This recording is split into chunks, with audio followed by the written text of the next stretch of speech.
Massive scandal is developing at the New York Times, where it has now been revealed that the co-author of a discredited article on rape on October 7th, liked genocidal posts on social media, is a former member of an IDF intelligence unit, and had not even worked as a journalist at all prior to taking on a central role in Times coverage. The Times is now investigating the journalist, a woman by the name of Anat Schwartz, but the questions about this incident go so far beyond this one journalist and her appreciation for psychopathic social media posts. So here is the backstory. On December 28th, the New York Times published and news alerted what appeared to be an extensive investigation into one of the most fraught and contested parts of the Israeli October 7th narrative, that sexual assault was used by Hamas systematically as a weapon of war on that day. The piece was headlined, "Screams Without Words, How Hamas Weaponized Sexual Violence on October 7th, and the byline named three different authors, Jeffrey Gettleman, Anat Schwartz, and Adam Sella. Now, the fact that Hamas committed atrocities on October 7th is not in dispute. However, certain particularly horrifying anecdotes claimed by the Israeli government have fallen apart under scrutiny by Israeli outlet Haaretz. These debunked claims include that 40 babies were beheaded, that a baby was found in an oven, and that a pregnant woman had her baby cut out of her, among others. It is no accident, of course, that these stories were propagated. This agitprop about the barbarism of Hamas was crucial for Israel in their attempt to justify a barbaric assault on the Gaza Strip. So this piece, Screams Without Words, was published by the New York Times purporting to back up Israeli assertions about widespread rape on October 7th.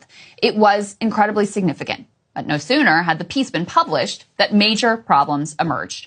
The family of a woman murdered by Hamas, who was presented as a central figure in the New York Times narrative about widespread rape, denounced the story in furious and unequivocal terms. They claimed that when the Times interviewed them about their murdered loved one, Gal Abdush, under false pretenses, the family said that they had no indication Gal had been raped, no evidence to support such claims, did not believe them to be true, and that they had no idea that the Times had planned to say that Gal had been raped.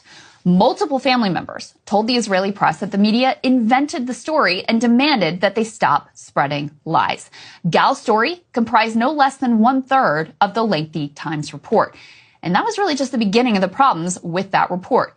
Key witnesses were caught telling inconsistent stories to different news outlets. Screams Without Words had relied on the testimony of a volunteer with an ultra-Orthodox nonprofit called Zaka that had been caught fabricating some of the most visceral debunked anecdotes about October 7th, including that one about the 40 beheaded babies. And the Times itself, well, they appeared to lose confidence in the reporting. As our colleague Ryan Grimm, along with Daniel Boguslaw, reported for The Intercept, an episode of the New York Times flagship podcast, The Daily, had been planned to detail the reporting from the sexual assault piece, which had originally been much hyped by the New York Times newsroom. But as the quote-unquote reporting in the piece fell apart, the Times was left with a major dilemma about what to do. Should they ignore the problems, stand by their shoddy reporting, and push out the Daily episode as recorded? Should they edit the Daily episode and attempt to correct the record, add caveats, and effectively admit the problems with that original report? Or should they take the coward's way out and just shelve the episode entirely? Now, a responsible outlet would either correct the original story or retract it, given the serious journalistic failings that have been brought to light. But the Times chose to keep their propaganda piece as is, shelve the Daily episode, and hope that everyone just moved on. Incredibly, the lead author of that piece, Jeffrey Gettleman, was at great pains to explain that as a journalist, he did not see his job as providing evidence for his reporting claims. Take a listen. I don't want to even use the word evidence, because evidence is almost like a legal term that suggests you're trying to prove an allegation or prove a case in court. That's not my role. We all have our roles, and my role is to document, is to present information, is to give people a voice. So if this investigation didn't include evidence, what the hell are we doing here? But as if all of that wasn't wild enough, we are now learning some absolutely shocking things about the background of the second reporter on that piece, the aforementioned Anat Schwartz. Shout out to Z Squirrel for doing this digging online. First of all, on October 7th, Anat liked to post calling for Gaza to be turned into a slaughterhouse. This post was so overtly genocidal in its rhetoric that it was actually cited in South Africa's filing at The Hague. The post read in part, "One principle that needs to be abandoned today, proportionality. Need a disproportionate response. May Israel see what she is hiding in the basement. If all the captives are not returned immediately, turn the strip into a slaughterhouse." If a hair falls from their head, execute security prisoners, violate any norm on the way to victory. The post goes on to explain, quote, those in front of us are human animals. Anat also apparently liked a post about that 40 beheaded babies lie, and another one calling for an effective propaganda operation to equate Hamas with ISIS. Love for our journalists to be out here explicitly advocating for propaganda campaigns. This is completely insane. If a journalist had liked similarly genocidal post calling for Israel to be turned into a slaughterhouse, it would be a national scandal. The entire New York Times leadership would be dragged in front of congressional hearings and summarily fired. In fact, New York Times forced out a prominent staff writer who was not involved in Israel-Palestine coverage simply for signing a letter opposing Israel's genocide in Gaza.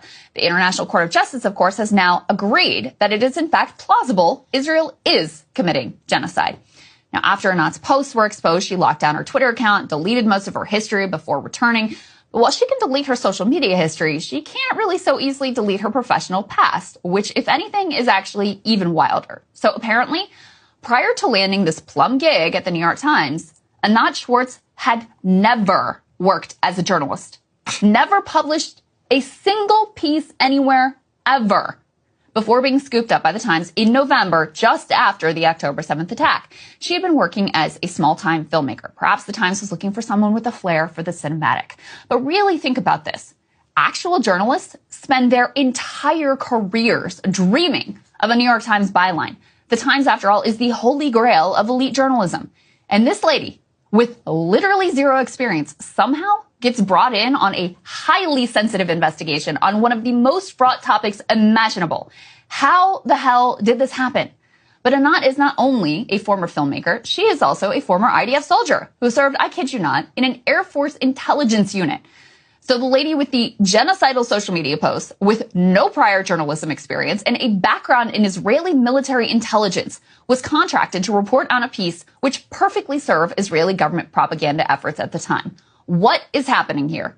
Ryan, of course, has been doing great reporting as usual. He has got it from several sources. The Times is parting ways with Anat. It's already been reported she is under investigation. But at this point, those actions seem like convenient scapegoating to cover up much graver questions. Who brought this lady in? How did they find her? Who greenlit this piece? Why have they not addressed the journalistic collapse of their supposedly blockbuster investigation? And what other Israeli propaganda and lies are they currently laundering? It's not only the New York Times, by the way. Wall Street Journal recently published a piece based on zero evidence that ran cover for Israeli claims about UNRWA, which helped justify the U.S. pulling aid at a time when Palestinians in Gaza are starving to death. That piece, too, was co-authored by a so-called journalist named Carrie Keller Lynn with undeniable biases. She, too, served in the IDF and in an interview bragged about how her very close friend literally created social media for the IDF. Those are her words, not mine. Once these photos that you can see on your screen started circulating, Carrie Keller Lynn also locked her accounts, scrubbed her history to prevent anyone from gathering further insights into her pro-Israel bias. Now, this incident casts in a whole new light the studies would show systematic bias across major news outlets when it comes to coverage of Israelis and coverage of Palestinians. Israelis are slaughtered, Palestinians just mysteriously die. Great pains are often taken to make sure that Israel is never directly ascribed blame. And as the Palestinian death toll has climbed, the coverage of their deaths has actually plummeted. It is a testament to the outrageous nature of the suffering that in spite of this onslaught of lies and propaganda, the American people still overwhelmingly support a ceasefire. Even Anat, with her skills as a filmmaker, with an Israeli intelligence background, can't craft propaganda strong enough to overcome the visceral horror of what has been done.